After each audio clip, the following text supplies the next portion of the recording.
Hi అందరికీ. నేను అందరూ హీరోస్ని అలాంటి వాళ్ళని ఇంటర్వ్యూ చేస్తూ చూపిస్తూ ఉంటారు. నేను మాత్రం కామన్ పీపుల్ ఎందుకు సెలెక్ట్ చేసుకున్నానంటే నా దృష్టిలో వాళ్ళే హీరోస్ అండి. వాళ్ళు ఎంత కష్టపడి పైకి వచ్చారన్నది అందరికీ తెలిస్తే దాన్ని అందరూ ఆదర్శంగా తీసుకుంటారు. అది నా ఉద్దేశం.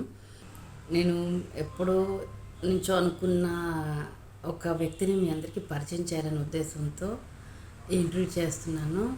ఆ దృష్టిలో ఈ కామన్ పీపుల్లోంచి వచ్చి ఒక ఎదిగి నలుగురికి ఆదర్శంగా ఉన్న వ్యక్తుల్ని ఇంటర్వ్యూ చేయాలనే ఆలోచన నాకు ఉంది ఎప్పటి నుంచో. సో వాళ్ళు నాకు తెలియడంతో పాటు మీ అందరికి కూడా వాళ్ళకి తెలిసిన విషయాలు మీకు తెలియజేస్తారనే ఉద్దేశంతో మీ ఈ ఇంటర్వ్యూ నేను మొదలు పెడతాను. ఇతను ఇప్పుడు నేను మీకు పరిచయం చేయబోయే వ్యక్తి ఎవరంటే పిల్లా నారాయణరావు గారని మాకు తెలిసిన ఆయన చిన్నప్పటి నుంచి ఆయన చూస్తున్నాను నేను. ఆయన ఎలా అంటే ఆయన చాలా కష్టపడి పైకి వచ్చారు. సో అలాంటి కష్టం పగవాడికి కూడా రాకూడదనే ఉద్దేశంతో అతను తనకున్న దాంట్లో ప్రతి ఒక్కరికి సహాయం చేస్తూ వాళ్ళని చదివిస్తూ వాళ్ళ ఎదుగుదలను చూసి ఈయన తను ఎదిగినట్టుగా చాలా ఫీల్ అవుతూ ఉంటారు. సో ఈయన డెసిగ్నేషన్ ఏంటో నాకు తెలీదు, కానీ అతను చేసిన సేవ నాకు ఏం తెలుసుకోవాల్సిన అవసరం కూడా నాకు అనిపించలేదు. ఎందుకంటే నాకు కావాల్సిన మనుషులు, వాళ్ళ డెసిగ్నేషన్స్తో, వాళ్ళ వెనక ఉన్న బ్యాక్గ్రౌండ్, వాళ్ళ డబ్బుతో నాకు సంబంధం లేదు. నాకు ఆ మనిషి నలుగురికి ఎంత బాగా ఉపయోగపడుతున్నాడు, అదే రకంగా ఎంతమందికి ఆదర్శంగా నిలుస్తున్నాడు, అవి మనం తీసుకుంటే మనం అందులో అతను వాళ్ళు చేసిన దాంట్లో 100% కాకపోయినా ఒక 1%, 2% చేసినా మన జీవితం ధన్యమవుతుంది. నా ఫీలింగ్ అదే. సో మీరు కూడా అందరి ఇంటర్వ్యూ విని మీ అభిప్రాయాలు చెప్పండి. మీకు ఎవరిని ఇలాంటి వాళ్ళు తెలిసి ఉంటే నాకు చెప్తే నేను వాళ్ళని ఇంటర్వ్యూ చేస్తాను. నమస్కారం అండి, నారాయణరావు గారు. మీ గురించి నేను చాలా విన్నాను. చిన్నప్పటి నుంచి మీ గురించి అన్నీ చూస్తూనే ఉన్నాను. నేను నాకు తెలిసిందే కాకుండా నా ప్రేక్షకులందరికీ మీ గురించి తెలియజేయాలని నాకు చాలా కోరిక ఉంది. సో అందుకనే మిమ్మల్ని మీ గురించి వచ్చాను నేను వైజాగ్. సో మీ గురించి నాకు ఇంట్రడ్యూస్ చేసుకుంటారా కొంచెం? తప్పకుండా. అంటే నేను చిన్నప్పటి నుంచి ఉన్నది వైజాగ్, ఇక్కడ ఆంధ్రప్రదేశ్లో కాకుండా బయట ఉండేవాడిని. నా పెరుగుదల ముందు ఫస్ట్ 5 years అక్కడ ఉండేది. మా ఫాదర్ రైల్వే, ఆయన పెద్ద పొజిషన్స్ ఉండేవారు. అసిస్టెంట్ సిగ్నల్ టెలికామ్ ఇంజనీర్ కింద ఉండేవారు అప్పుడు ఆ సెక్షన్ అందరి కింద. సో దాంట్లోనే మేము చిన్నప్పుడు బాగా ఆడుకోవడం, పైకి రావడం, అంతేగాని తప్ప ఇంకేం తెలిసేది కాదు. అలాగే పెరిగాం. అండ్ మా మదర్ బాగా స్ట్రిక్ట్ డిసిప్లిన్గా ఇంట్లోని మడి ఆచారాలు అన్నీ ఉండి కొద్దిగా బ్రాహ్మణ్స్ పెరిగినంత ఆవిడ మంచిగా ఏదైనా మంచి పని చేసేటట్టుగానే ఉండేది మాకు దీంట్లో. మా ఫాదర్ అంటే అందరికి హెల్పింగ్ నేచర్ ఉండేది. చిన్నప్పటి నుంచి అలాగే వాళ్ళు చూసుకొని పెరిగాం. వాళ్ళు చూసుకోవడం, వాళ్ళ గురించి అందరూ చెప్తూనే ఉండేవారు. ఎవరు వచ్చినా మీ మదర్ ఇలాగా, మీ ఫాదర్ ఇలాగా, ఆయన డాక్టర్ లేరు, వీళ్ళు డాక్టర్ లేరు అనుకుని చెప్తుంటే అది కొంత ఇన్స్పిరేషన్ అలా పెరిగాం. బట్ నార్మల్ చైల్డ్హుడ్ అందరూ ఎలా పెరుగుతారో అలాగే పెరుగుడు. ఆ తర్వాత 5th standard తర్వాత నేను ఇక్కడికి వచ్చేసాను. మన వైజాగ్ వచ్చేసి ఇక్కడ స్టార్ట్ చేశాను మధ్యాహ్నం. ఎందుకంటే మా ఫాదర్ ఒరిస్సాలో మా 5th standard వరకు ఉండేది, గోదావరిలో ఉండేవాడిని. అక్కడి నుంచి వచ్చాను. ఇక్కడ జర్నీ స్టార్ట్ అయింది. పేరెంట్స్ దూరంగా. ఇంకా మా చిన్నాన్నలు గారు అందరూ ఉండేవారు. చిన్నాన్న దగ్గర పెరిగాం. మా చిన్నాళ్ళందరూ ఇప్పుడు షిప్ యార్డ్లో పనిచేసుకుండేవారు. కానీ పిల్లల్ని అప్పటికి ఇంకా ఎలక్ట్రిసిటీ కూడా అది రాలేదు. అయినా సరే వాళ్ళు ఒక డిసిప్లిన్ లో పెంచారు మమ్మల్ని. ఎంతైనా ఆడుకుండేవాడిని. పొద్దున్న సాయంకాలం వరకు టైం ఇస్తే ఆటే. అప్పుడు ఈ గేమ్స్ కానీ టీవీ కానీ ఈవెన్ ఎలక్ట్రిసిటీ లేదు మేము వచ్చినప్పటికి. అందుకని మార్నింగ్ అంతా ఆడుతుండేవాడు. ఇంకా ఈవినింగ్ అయ్యేటారు కదా చిన్న లైట్ పెట్టేవారు. ఆ లైట్ పట్టుకుని చదువుకుంటారు. 6 గంటలకు రాకపోతే మాత్రం వాయించేవారు అంతా. నేను బెత్తం పట్టుకుని కొట్టేవారు వచ్చిన నాడుని. అంటే మా భయం గురించి అలాగే ఏడుస్తూనే చదువుతుండేవాడిని. పెద్దవాళ్ళందరూ భోజనం అయిపోయి భోజనం కూడా పెట్టేవారు కదా, అలా ఉండేది అనమాట. అంటే మీరు ఫోకస్ చేసుకొని చదువుకొని అప్పుడు భోజనం చేసేసి కొద్దిసేపు పెట్టాడితే అక్కడి నుంచి ఈ చైల్డ్హుడ్ లోనే వీళ్ళ దగ్గర చదువుకోండి. చదువు ఎలా వచ్చిందో మాకు తెలియదు. చదువులో అప్పటికి ఎవరు చెప్పేవాళ్ళు లేరు. ఈ 10th చేయాలి, ఇది చేయాలి. మాకు అప్పుడు SSLC ఉండేది, తర్వాత కాలేజ్ ఉండేది. కాలేజ్ చదవండి అని మిమ్మల్ని గైడ్ చేశారా? మాకు అప్పుడు తెలియదు అప్పటికి. ఎందుకంటే అప్పటికి ఒకటే చదువు. SSLC ఒక ఫస్ట్ స్టెప్, తర్వాత PUC ఉండేది, తర్వాత కాలేజ్ ఉండేది. కాలేజీలో 4 కేటగిరీలు. ఒక ఆర్ట్స్, ఒక సైన్స్, ఒక ఇంజనీరింగ్, ఒక మెడికల్. ఇంత తప్పించి అందుకని ఎవరికి సత్తా బట్టి వెళ్ళేవారు. కాలేజీలు ఏంటి ఉంటాయంటే ఒకటే కాలేజ్ ఉండేది అందరికి. మొత్తం వైజాగ్, శ్రీకాకుళం, వెస్ట్ గోదావరి డిస్ట్రిక్ట్ వరకు ఒక ఈవెన్ కాలేజీ ఒకటి ఉండేది. అండ్ ప్లస్ మా చిన్నాళ్ళందరూ 10th వరకు చదువుకున్నారు. అంటే SSLC వరకు చదువుకొని వాళ్ళు ఉద్యోగాల్లోకి వెళ్ళిపోయారు వాళ్ళ కుటుంబ రీత్యా. సో మాకు కూడా అంత అవగాహన లేదు. చిన్నప్పుడు అంతా ఏంటంటే కంప్లీట్గా ఆడుకోవడమే, ఫిజికల్ ఎక్సర్సైజే. ఇంటికి వచ్చాక ఇల్లు సాయంకాలం 3 hours చదువుకుంటాం. అర్థమైంది మాకు, మిమ్మల్ని చూస్తాను మీ ఎనర్జీ చూస్తే ఇప్పటికీ మీరు అదే ఎనర్జీతో ఉన్నారు. సో అది అప్పుడు తిట్టుకుంటేవాడిని, కానీ ఇప్పుడు మరి మీరు చెప్పినట్టు దానివల్ల కొంత లాభపడ్డాం. అందుకే ప్రతి వాళ్ళు ఏంటంటే పెద్దలు చెప్పినప్పుడు లాభపడాలి, పెద్దలు చెప్పారని చేయకూడదు. ఇప్పుడు ప్రస్తుత పరిస్థితి పెద్దలు కూడా వాళ్ళు కూడా మంచి దీనిగా ఉంటే వాళ్ళ ఎక్స్పీరియన్స్ తోనే చెప్తారు కాబట్టి మనం దాన్ని మంచిగా తీసుకుంటాం. వాళ్ళ నడవడికి ముందు ఉన్నది మన నడవడికి ముందు ఉంటే మన పిల్లల నడవడికి అంటాం కదా ఇప్పుడు అంత సేమ్. సో అలాగా మొత్తం మీద అది వీళ్ళ వలన ఆడుకోవడం చేయడం, దీంట్లో ఒక రీజన్గా చదువుకుండేవాడు. ఆ తర్వాత కూడా ఏంటంటే ఫ్యామిలీ బర్డన్స్ వచ్చాయి. మా ఫాదర్ రైల్వేస్లో చేస్తూ చనిపోయారు. చనిపోయాక ఇంకా మాకు ఇంకా అదర్ ఇది లేదు. So we are at one step, we are very high family. First క్లాస్లో ట్రావెల్ చేసేవాడిని. మా ఫ్యామిలీ ఎవరు ట్రావెల్ చేసేవారు కాదు. మా ఫ్యామిలీ అంతా మీ అందరూ మా అక్క చెల్లెళ్ళు అందరూ ఫస్ట్ క్లాస్లో ట్రావెల్ చేసేవారు. హాలిడేస్ వస్తే ఫస్ట్ క్లాస్ వెళ్ళేవాళ్ళు, మాతో ఒకడు వచ్చేవారు, వాళ్ళకి కూడా పాస్ ఇచ్చేవారు ఫస్ట్ క్లాస్. అలా పెరిగి సడన్ గా ఒక్కసారి 0 వచ్చింది. బట్ స్టిల్ మాకు తెలియదు ఆ టైంలో 0 అంటే ఏంటి ఏం తెలియదు. మా మదర్ తనకి పెన్షన్ 120 rupees వచ్చేది అప్పుడు, ఫ్యామిలీ పెన్షన్. మా ఫాదర్ తనకి అది 5 మా చెల్లెళ్ళు మా ఇద్దరు అన్నదమ్ములు ఉండేవారు. వీళ్ళందరినీ మా అమ్మ మరి ఎలా పోషిస్తుందని మాకు తెలియదు. అప్పటికేంటంటే మాకు బాధ్యత ఉంది. నేను 16-17 సంవత్సరాలు ఇది కాలేజ్కి వచ్చాను. కాలేజ్ నుంచి ఇంకెక్కడికి వెళ్ళాలని చూస్తే డిప్లొమా జాయిన్ అయినా. అప్పుడు ఫస్ట్ డిప్లొమా మెకానికల్ ఇంజనీరింగ్లో జాయిన్ అయ్యి మెల్లిగా నన్ను విజయవాడ తీసుకెళ్ళి మా మదర్ మా అంకుల్స్ దగ్గర, అప్పుడు మా అంకుల్స్ మాకు ఇచ్చారు, మా అమ్మమ్మ గారి తరఫున ఇచ్చారు.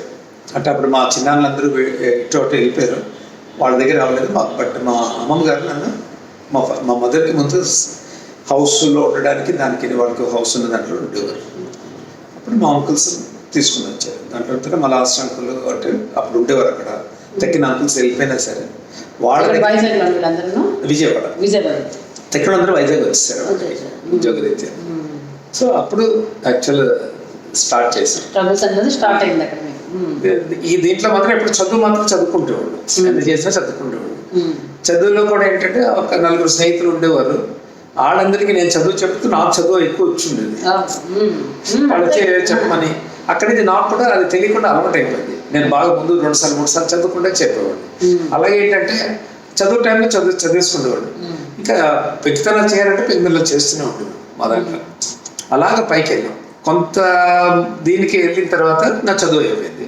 అప్పుడు మళ్ళీ వైజాగ్ వచ్చేసాను. వైజాగ్ ఇంకా ఉద్యోగాలు అక్కడ లేవు. ఫ్యామిలీ సపోర్ట్ మీకు ఎంతవరకు ఉందో చెప్పండి. ప్రతి ఫ్యామిలీలో అందరూ ఒప్పుకోరు ఏదో హెల్ప్ చేద్దాం అనుకుంటే. సో మీ ఫ్యామిలీ సపోర్ట్ ఫ్యామిలీలో అంటే మీకు ఇంతకుముందు చెప్పాను కదా, మా ఫాదర్ చనిపోయినప్పుడు మా అంకుల్స్ ఆదుకున్నారు. ఓకే.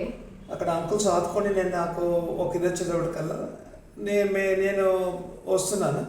అక్కడి నుంచి మా వైఫ్ నాకు పెద్ద సపోర్టు.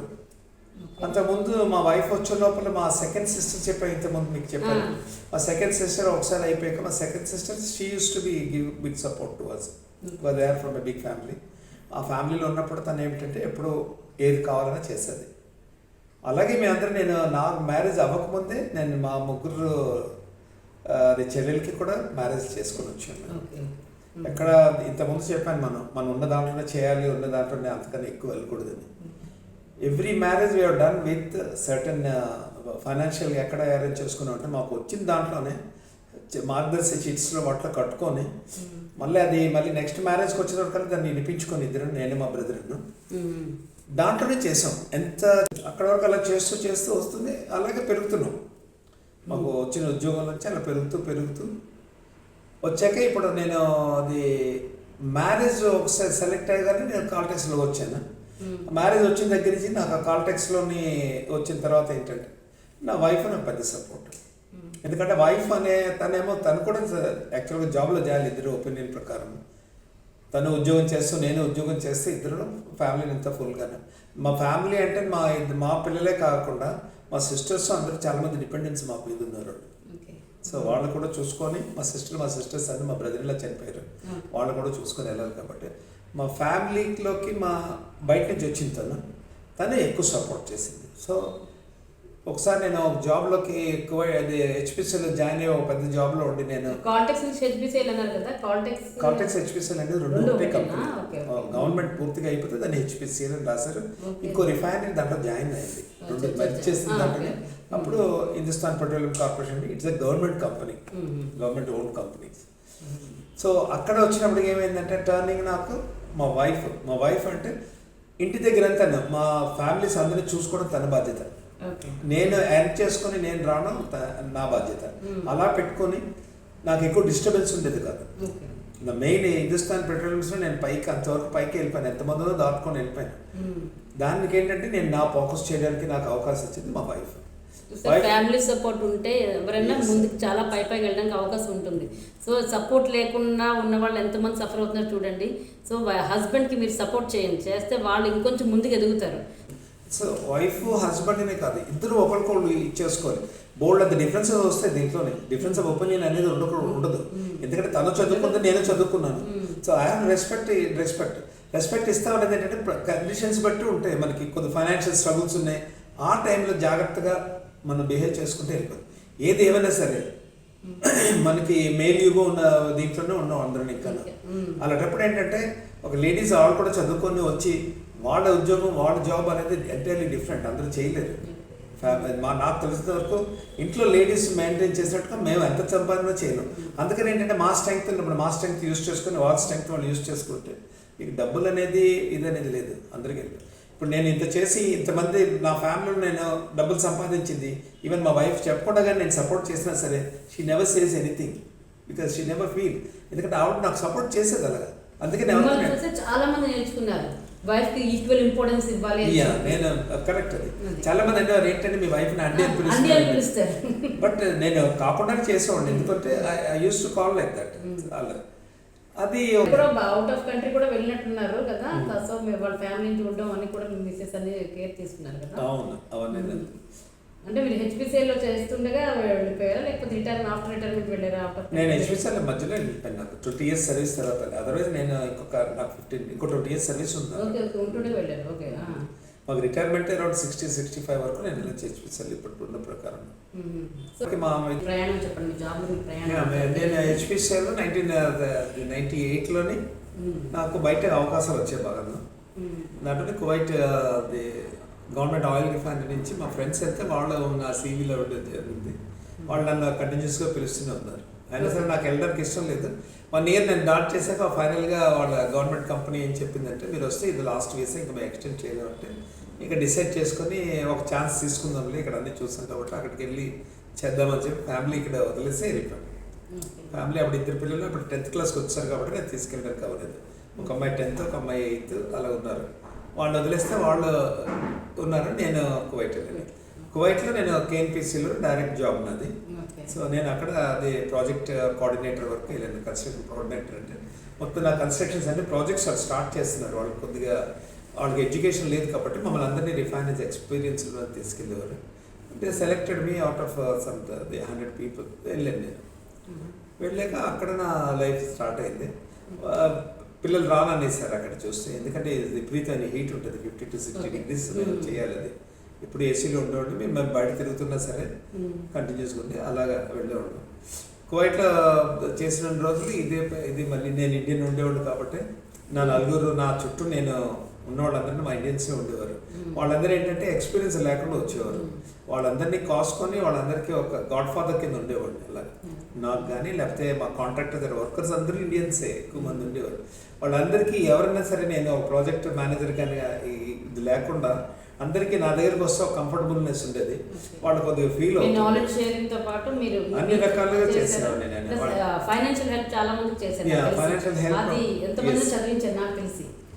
మా ఫ్యామిలీలో నేను పెట్టుకున్నానండి. ఒకసారి ఏంటంటే మైండ్లో ఒక ఆలోచన వచ్చింది. కొంతసేపు అయితే నేను బాగా స్టెబిలైజ్ అయ్యాక నాకు డబ్బులు వస్తున్నాయి. కానీ అక్కడ ఉన్నప్పుడు నాకు ఒక ఆలోచన వచ్చింది, లైఫ్ అంటే ఇదేనా అని. ఎందుకు వచ్చిందో తెలియదు, బట్ ఒక రోజు వచ్చింది. నాకు అందరికీ వస్తుంది థాట్, నాకు ఒక రోజు వచ్చింది. ఎంతసేపు నాకు జీతం రాగానే ఏంటంటే కోవిడ్లో ముందు ఇంటికి పంపించేసుకొని బ్యాంకులో దాచుకోవడం. మాకు ఎంత అవసరం ఉంటే దానికన్నా ఎక్కువ వచ్చింది నాకు. అది దాచేసుకుంటే అయిపోతుంది అనమాట. కానీ అది తప్పు అనిపించింది ఎందుకో. ఎవరు చెప్పేవాళ్ళు ఎవరు లేకపోయినా సరే ఒక థాట్ దేవుడు అనేవాడు ఇచ్చాడు. రోజు ఫ్యామిలీ గురించి అడిగారు కాబట్టి ఫ్యామిలీ గురించి చెప్తాను. మాకు ఇద్దరు అమ్మాయిలే, ఇదొక నెగిటివ్ పాయింట్ ఉండేది మాకు. అందరూ పాపం జాలి పడుతుండేవారు. పాపం ఇద్దరు అమ్మాయిల తండ్రి అనేవారు, అమ్మాయిల తల్లి అమ్మాయిల తండ్రి అని. అప్పుడు చెప్పాను ఒకసారి, చాలా మంది నేను ఛాలెంజ్ చేశాను చేసి, అలా మా అమ్మాయిలు కూడా అలాగే వచ్చారు వాళ్ళందరూ. నేను ఎంత చెప్తే అది చేశాను. మేము మాకు ఒకరోజు మా ఫ్రెండ్ నాకు క్లోజ్గా నాకు చదువుతున్న చిన్నప్పుడు ఫ్రెండ్ వచ్చాడు. అతను మా అమ్మాయి డబ్బులు అడిగింది నన్ను. కాలేజీలో ఉంది తను, ఇంటర్మీడియట్ చదువుతున్నప్పుడు నారాయణ దీంట్లో ఉండేది. వస్తే హాస్టల్కి వెళ్ళినప్పుడు నాన్నగారు డబ్బులు కావాలన్నది. అతను వెయిట్ చేస్తున్నాడంట. చాలా చెప్పాడు నాకు, నేను చూసానండి మీరు ఇంత పెద్దవాళ్ళు కదా, ఇంత పెద్ద ఉద్యోగాలు అది చేసుకొని వస్తున్నారు, మీ అమ్మాయిని అడుగుతుంటే మీ అమ్మాయి వాళ్ళు కూడా చూస్తాను ఉన్నారు అని చెప్తే నేను 20 రూపీస్ ఇచ్చాను మా అమ్మాయికి. అతను అనుకోండి 2000 ఎంత ఇస్తాను అనుకుని చూస్తున్నాడంట ఇంతవరకు. నేను but I gave only 20 rupees చెప్పాడు. మీరు 20 రూపీస్ ఇవ్వగానే నాకు ఐ వాజ్ సర్ప్రైజ్డ్. మీరు ఆ పిల్లలు కూడా అంత దీంట్లో ఉన్నారు, ఆ అమ్మాయి కూడా ఏం అడగలేదు, ఏం చేయలేదు. అందుకే అడిగాను మిమ్మల్ని, మీ సేవింగ్స్ అవన్నీ అంటే మీ సేవింగ్స్ చెప్పట్లేదు, ఒక పిల్లలు వీళ్ళందరికీ ఆదర్శంగా సేవింగ్స్ ఎలా చేసుకోవాలన్నది ఒక విషయం చెప్పండి. అంటే అందరికీ తెలియట్లేదు ఈ మధ్యన, అందరూ లావిష్గా ఖర్చు పెడుతున్నాం, జల్సాలు చేస్తున్నాం, అదే లైఫ్ అనుకుంటున్నారు. అది కాకుండా మీరు ఎంత డిసిప్లిన్గా పెరిగి ఒక పొజిషన్కి వచ్చారు అంటే మీరు సేవింగ్స్ కానీ ఉండి అంతమందికి సహాయం చేస్తూ మీ ఫ్యామిలీని మెయింటైన్ చేస్తూ కదా, అవన్నీ మాకు చెప్పండి కొద్దిగా. మేము కింద నుంచి వచ్చాం, మరి మాకు తెలియదు కానీ అలవాటు పడింది ఏంటంటే, నేను కంఫర్టబుల్గా ఉన్నాను, నాకు కొద్దిగా సేవింగ్స్లో చేసుకోగలను, ఏదో కొద్దిగా మిగులుస్తున్నాను అన్నప్పుడు ఒకటి వచ్చింది. నేను రోజు డబ్బులు తీసుకెళ్ళి పెట్టుకోవడమైనా లేకపోతే బ్యాంక్లో చేసుకోవడం, అదే లైఫ్. దేవుడు ఎందుకు పుట్టించడం మనకి తెలియదు, అసలు రియల్గా తెలియదు. ఇక్కడ ఎందుకు పుట్టించాడు మనకి, హెచ్పిసిలో ఉద్యోగం చేస్తే దానివల్ల లాభం ఏంటి, ఇదేంటని అలా ఆలోచిస్తూ వస్తున్నాయి. ఫైనల్గా ఏమైందంటే, దగ్గర చుట్టూ ఉన్నోళ్ళకి ఎవరికైనా సరే ఉన్నోళ్ళు వాళ్ళు చదువుకోగల కెపాసిటీ వాళ్ళు చదువుకోలేడంటే just you do it. Selfish లేకుండా చేయండి. అడిగిందిలే మనం ఎందుకు చేయండి, ఆవిడ బోల్డ్ మంది ఉన్నారు వాళ్ళు చేస్తారు అనుకోకుండా ఒకళ్ళు చేస్తుండండి. మీ ఫ్యామిలీలో మీ ఓన్ బ్రదర్స్ కానీ సిస్టర్స్ కానీ లేకపోతే ఇంకెవరైనా దూరంగా ఉన్నాడు కదా, వాళ్ళకి ఒక చేసి చూడండి. మీరు ఒక ప్లాంట్ వేసి వెళ్తే అలా ఉంటుంది. అది నేర్చుకోవాలి. నేను అది నేర్చుకున్న ఏంటంటే, నాకు ఐడియా వచ్చి తెలిసి నేర్చుకున్నాను. అలాగే నేను చూసుకొని వచ్చాను చాలా మందికి. ఇప్పటికీ నేను నా దీనికి ఏంటంటే, మీ ఇంటికి వస్తాను, మా వర్కర్స్ కూడా ఏంటంటే మీ ఇంటికి వస్తానంటే ఒకసారి మిమ్మల్ని చూసి వెళ్ళిపోతానండి. దే డోంట్ కమ్ ఫర్ డబ్బులు, నోటి మాట మనం చెప్పింది వచ్చి అయితే మాట్లాడితే ఆయన చెప్పేస్తే అయిపోద్ది. అలాంటి ఒక వాతావరణం, మీరు కౌన్సిలింగ్ చేసే కెపాసిటీ, ఎదుటోళ్ళు వెళ్ళే కెపాసిటీ ఉండి వాళ్ళకి జాగ్రత్తగా ఉంటే ఎవడు ఇది ఒక టైప్ ఆఫ్ బిహేవియర్లో ముందుకు వెళ్తే మీకు తక్కిన అన్నీ వస్తాయి. ఇప్పుడు మీరు అడిగిన ప్రశ్నకి ఏంటంటే, ఇప్పుడు అదే మీ పిల్లలకి అదే బ్లెస్సింగ్స్ అయ్యింది. అందరూ కూడా ఇలాగే చేస్తూ ఉంటే మనం ఏం మంచి చేస్తాం అది మన పిల్లలకి క్యారీ అవుతుంది. మనం ఏమైనా అబద్ధం ఆడేమా, పిల్లలు అదే నేర్చుకుంటారు. ఒకళ్ళు సాయం చేసాం, ఓహో ఇలా చెయ్యాలా అని. అందు గురించి రావు గారిని ఇంటర్వ్యూ చేస్తాను. దీనికి ఎగ్జాంపుల్ ఏంటంటే, మా ఫాదర్ చనిపోయేటప్పటికి మాకు దగ్గర డబ్బులు లేవు, బ్యాంకులో ఏమి లేవు. We are almost on the roads.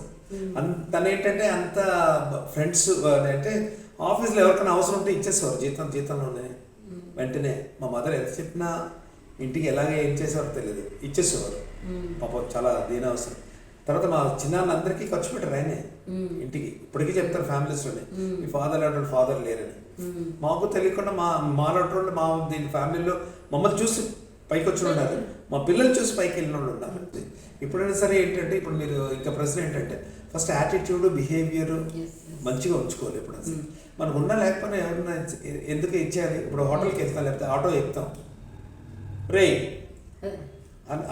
నాకు అసలు పడే పడదు. నేను డెప్యూటీ జనరల్ మేనేజర్ ఉన్నప్పుడు మా డ్రైవర్ వస్తే మా ఇంట్లోని మా అమ్మాయిలు అందరూ అంకుల్ రండి అని చెప్పి మా పక్కనే భోజనం పెట్టారు. వాళ్ళు తిన్నని బాధపడుతుండేవారు. లేదు వచ్చి కూర్చోమని చెప్పి మా ఇంట్లో అలా పనికిలేదు కూర్చొని. ఆ ఇది ఉండాలి ఎప్పుడైనా ఉండకూడదు.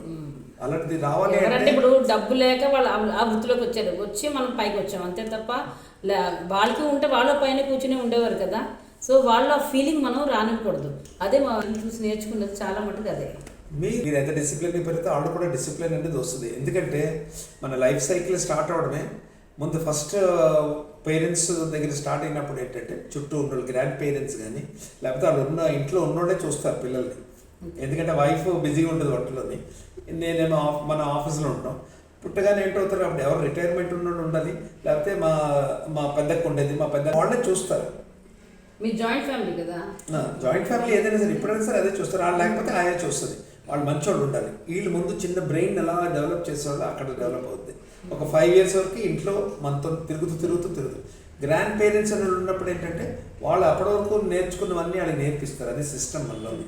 ఆ తర్వాత టీచర్, ఫస్ట్ టీచర్, నర్సరీ దగ్గర నుంచి వెళ్ళే టీచర్లు, వాళ్ళ టీచర్ ఏది చెప్తే అదే వేదం వాళ్ళకి.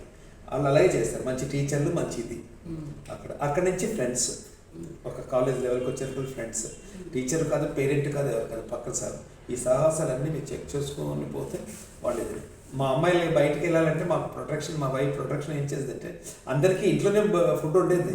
ఎందుకంటే అమ్మాయిలు బయటకు వెళ్తే ఏమైనా అవుతారనేది అంటే వాళ్ళు వెళ్ళనిచ్చినా సరే ఇంటికి అందరు ఇంట్లోనే ఉంటారు.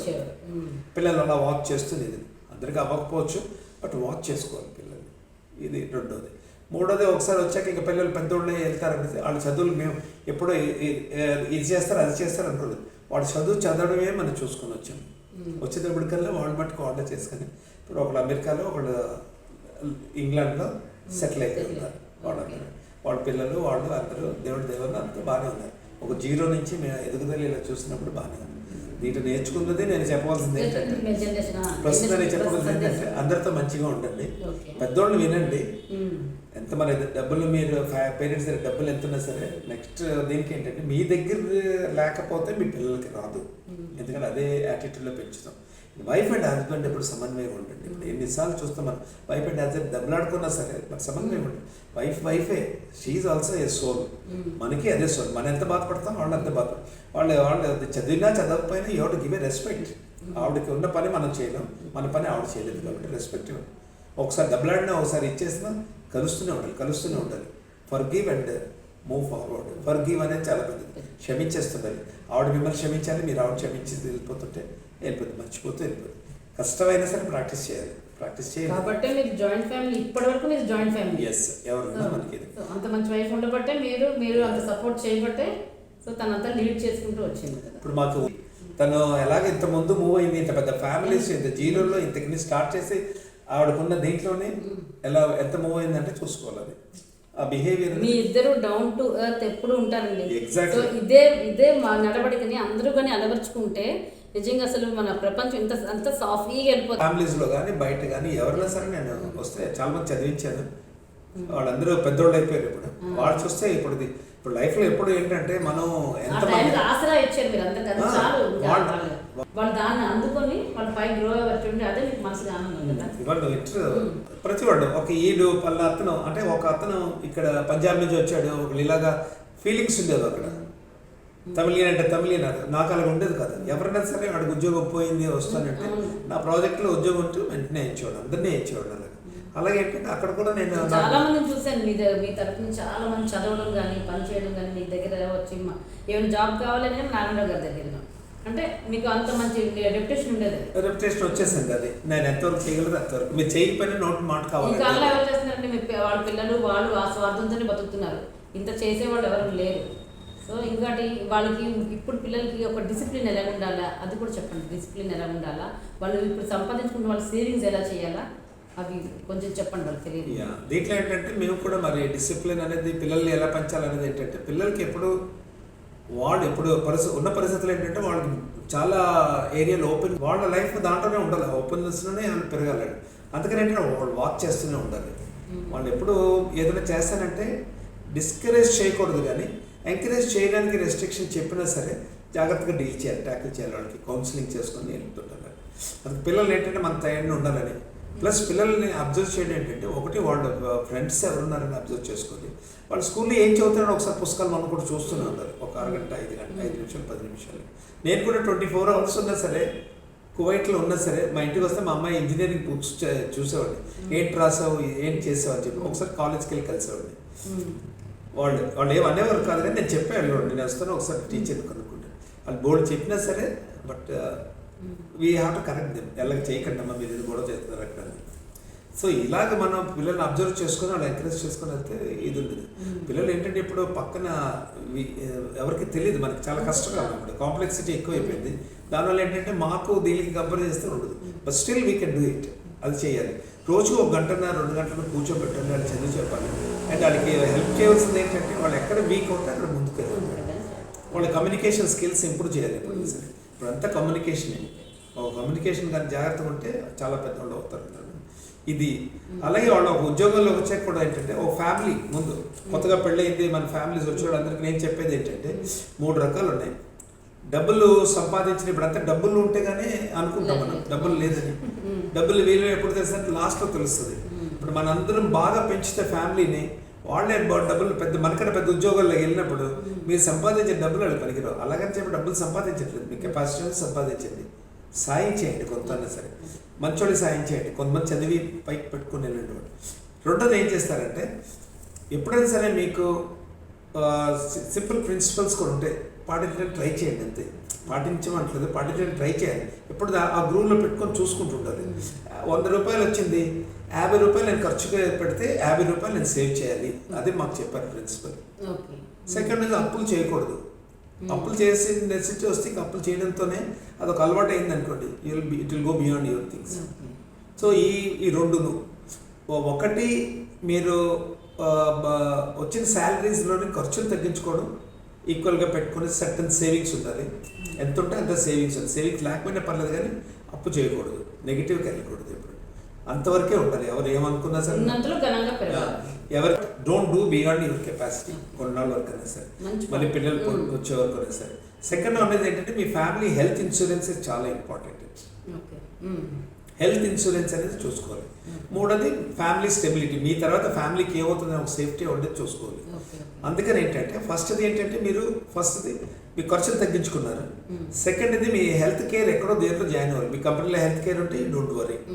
మీకు హెల్త్ కేర్ లేదు, మీరు పెద్ద హెల్త్ కేర్ చేయక్కర్లేదు. రెగ్యులర్గా 200 రూపాయలు కడితే గవర్నమెంట్ 2 lakhs ఇస్తారు. అలాంటి వాటిలో ఫ్యామిలీలో ఉండాలి. అది అలాంటివన్నీ నాలెడ్జ్ తెచ్చుకొని మీ హెల్త్ కేర్ నాకు ఎలా ఉంది, నేను ఎలా చేసుకోవాలి. మన యంగ్గా ఉన్నప్పుడు మనకు అంత హెల్త్ కేర్కి పెద్ద ఇది పెట్టాం. బట్ చిన్న కట్టుకోండి, 270 రూపాయలు కడితే గవర్నమెంట్ ప్రైమ్ మినిస్టర్ దీంట్లోనే ఇస్తున్నారు. అది 270 రూపాయలు కట్టి వదులుతుంది, ఖర్చు అయితే మీకు. అలాగే ఇంకో 270 కడితే ఏదో ఇస్తారు వాళ్ళు. పథకాలు ఉన్నాయి. ఎవరికైనా నాలెడ్జ్ అది ఉంటే మీరు చేస్తుంటే పాటు తెలియని వాళ్ళందరికీ తెలియచేయండి. సో ఈయన చెప్తున్నట్టు, సో మిగతా వాళ్ళు కూడా అందరూ తెలిసి వాళ్ళు కూడా ఇన్సూరెన్స్ చేసుకోవడం వల్ల ఫ్యూచర్ ప్రాబ్లమ్స్ ఏమి రాకుండా ఉంటాయని చెప్తున్నారు ఆయన. హెల్త్ కేర్ ఇప్పుడు మెయిన్ ప్రతి వాళ్ళకి ఒక ఏజ్ 30 సంవత్సరాలు దాటిన తర్వాత వచ్చేస్తున్నాయి, అన్నీ వచ్చేస్తాయి. కిడ్నీ ఫెయిల్యూర్స్ వస్తున్నాయి, హార్ట్ అటాక్స్ వస్తున్నాయి. And then you go to any corporate hospital, unbelievable అంత ఖర్చులు ఉంటాయి. అందుకని ఏంటంటే ఇవి అలవర్చుకోవాలి. ఒకసారి ఇది హెల్త్ ఇన్సూరెన్స్ బదులు హెల్త్ కూడా చూసుకోవాలి, రెండు క్యారీ చేసుకోవాలి. లాస్ట్ వచ్చినప్పటికల్లా మనీని ఎర్న్ చేయడం కాదంటారు, ఇప్పుడు స్మార్ట్గా గ్రో చేయాలి. మీరు 10 రూపాయలు గ్రో చేయాలంటే గ్రో చేయొచ్చు.